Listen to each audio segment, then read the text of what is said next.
Hello friends, मैं समीर। आप लोगों का अपना चैनल टेक्निकल आईटीआई में स्वागत है। तो कैसे हैं आप सब? उम्मीद करते हैं कि आप लोग बहुत अच्छे होंगे, स्वस्थ होंगे, मस्त होंगे, अच्छे से पढ़ाई कर रहे होंगे। गाइस, हम लोग 2 नंबर चैप्टर देख रहे थे। आज जो है 2 नंबर चैप्टर का ये लास्ट पार्ट है। हम लोग ऑलरेडी पार्ट जो है 9 देख चुके थे। आज जो हम लोग पार्ट 10 देखने वाले हैं, ये लास्ट पार्ट होगा और इसी के साथ जो है ये चैप्टर समाप्त हो जाएगा। ठीक है, इस पार्ट में जो हम लोग बस लास्ट का अध्यायानुसार देखेंगे। तो चलिए फिर स्टार्ट करते हैं। गाइस, स्टार्ट करने से पहले आप लोगों से रिक्वेस्ट है कि अब तक वीडियो को लाइक नहीं किया तो वीडियो को लाइक कर दीजिएगा, चैनल को सब्सक्राइब कीजिए, बेल आइकन को प्रेस कीजिए, जिस टाइम वीडियो की नोटिफिकेशन मिलती रहेगी।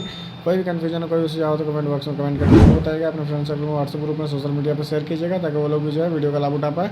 और जो है टेलीग्राम चैनल ज्वाइन कर लीजिएगा, टेलीग्राम का लिंक वीडियो डिस्क्रिप्शन में है। तो चलिए फिर स्टार्ट करते हैं। अभी तक लाइक नहीं किया तो फिर से रिक्वेस्ट है कि प्लीज़ लाइक कर दीजिए। तो देखिए, यही यहाँ से हम लोग स्टार्ट करेंगे अध्यायानुसार से। तो चलिए अध्यायानुसार से हम लोग देख लेते हैं। एक बार आप लोग को बस ओवरव्यू इसका लेना है। देखिए, डीसी सप्लाई को यांत्रिक ऊर्जा में परिवर्तित करने वाली मशीन डीसी मोटर कहलाती है। ठीक है, दूसरा है आपका क्या है, एक ही मशीन को यांत्रिक ऊर्जा प्रदान करके डीसी जनित्र के रूप में तथा वैद्युतिक ऊर्जा प्रदान करके डीसी मोटर के रूप में परिचालित किया जा सकता है। ठीक है, तीसरा पॉइंट है आपका डीसी मोटर वैद्युतिक चुंबकीय खिंचाव के सिद्धांत पर कार्य करती है। चौथा अगला पॉइंट है आपका, यदि चालक को एक तार के रूप में जो है प्रतिस्थापित कर दिया जाए तो चालकों के ऊपर एक जो है ट्विस्टिंग आघूर्ण उत्पन्न होता है। ठीक है, अगला पॉइंट है आपका, चुंबकीय क्षेत्र द्वारा आर्मेचर धारावाही चालक के घूर्णन अथवा गति की दिशा फ्लेमिंग के बाएं हाथ नियम द्वारा ज्ञात की जा सकती है। ठीक है, अगला पॉइंट है, फ्लेमिंग के बाएं हाथ के नियम तभी लागू होता है जब दोनों उंगलियों व अंगूठा परस्पर समकोण बनाएं। ठीक है, अगला पॉइंट है आपका, डीसी मोटर के आर्मेचर में अनेक चालक लूप स्थापित किए जाते हैं जिससे कि अधिक टॉर्क उत्पन्न किया जा सके। ठीक है, आगे देखिए, यदि डीसी मोटर के अनुसार फ्लक्स की दिशा परिवर्तित हो जाए तो जो है फ्लक्स की दिशा परिवर्तित हो जाए तो जो है घुमाता रहता है। ठीक है, अगला देखिए, अगला पॉइंट आपका, डीसी मोटर के आर्मेचर जैसे ही घूर्णन करना प्रारंभ करता है वह फील्ड पोल्स द्वारा स्थापित चुंबकीय फ्लक्स का छेदन करने लगता है।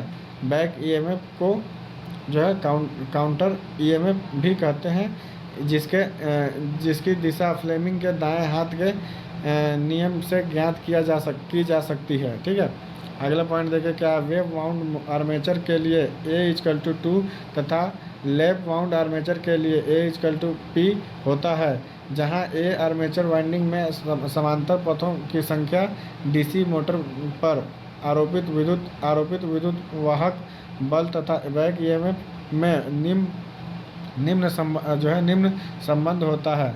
बैक ईएमएफ EB आरोपित विद्युत वाहक बल V armature voltage drop IA होता है। ठीक है, आगे देखिए, अगला पॉइंट आपका, डीसी मोटर की किसी एक अक्ष रेखा पर लगाया जाने वाला घुमाव टॉर्क कहलाता है। ठीक है, अगला पॉइंट है आपका, डीसी मोटर द्वारा उत्पन्न अश्व शक्ति को BHP में ज्ञात किया जाता है, जिसका सूत्र निम्नवत है। देखिए, BHP 2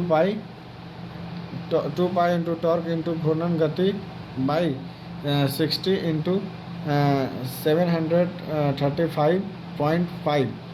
अगला पॉइंट आपका, आर्मेचर धारा द्वारा उत्पन्न टॉर्क का कुछ अंश स्ट्रे क्षतियों के कारण नष्ट हो जाता है। ठीक है, अगला पॉइंट आपका, डीसी मोटर की गति बैक ईएमएफ के अनुक्रमानुपाती तथा फील्ड फ्लक्स के व्युत्क्रमानुपाती होती है। ठीक है, अगला पॉइंट देखिए, डीसी सीरीज मोटर में फील्ड वाइंडिंग आर्मेचर के श्रेणी क्रम में संयोजित होती है। ठीक है, अगला पॉइंट देखिए, डीसी सीरीज मोटर में कम लोड पर टॉर्क का मान भी कम होता है, क्योंकि आर्मेचर धारा तथा फील्ड फ्लक्स का मान निम्न रहता है।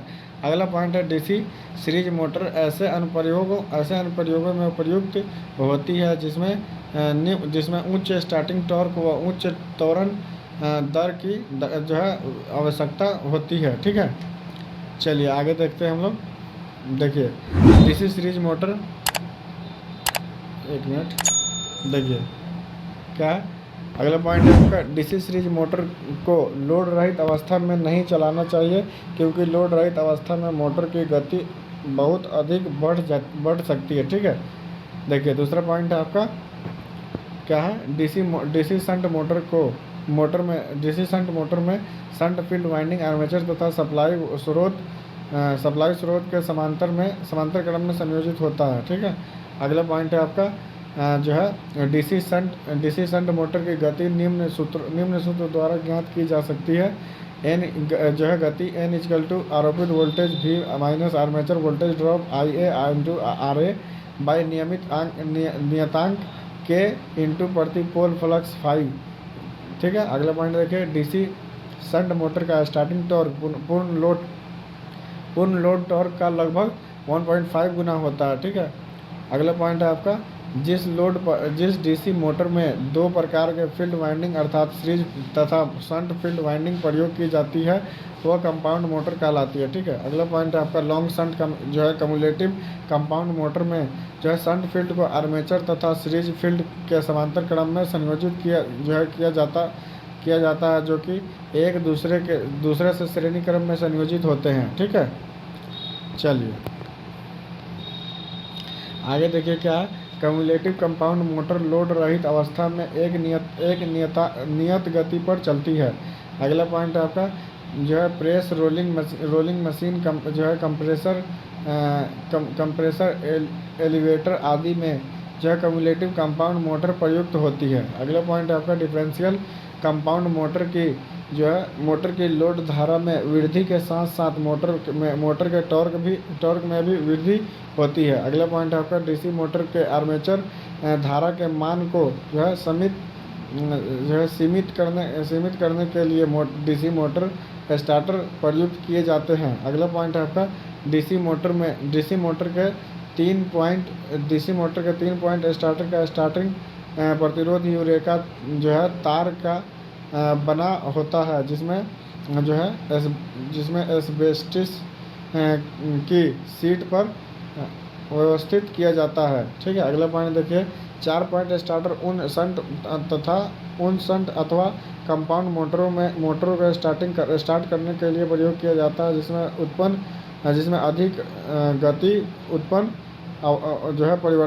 गति परिवर्तन आवश्यक होती है। ठीक है, आगे देखिए अगला पॉइंट है आपका डीसी शंट मोटरों की गति को नियंत्रित करने हेतु फील्ड नियंत्रण विधि प्रयोग की जाती है, जिसमें फील्ड वाइंडिंग के श्रेणी में एक जो है परिवर्तित प्रतिरोधक संयोजित किया जाता है। ठीक है, अगला पॉइंट है आपका डीसी सीरीज मोटरों की गति नियंत्रित करने हेतु आर्मेचर ड्राइवर नियंत्रण विधि, फील्ड ड्राइवर नियंत्रण विधि, फील्ड टैपिंग नियंत्रण विधि, वोल्ड लियोनाइज्ड गति नियंत्रण विधि आदि प्रयोग की जाती है। ठीक है, अगला पॉइंट है आपका डीसी मोटरों में जो है ताम्र छतियाँ आर्मेचर तथा फील्ड वाइंडिंग के प्रतिरोध एवं कार्बन परतों के संपर्क प्रतिरोध के कारण उत्पन्न होती है। ठीक है, ये आपका सेकंड लास्ट पॉइंट है।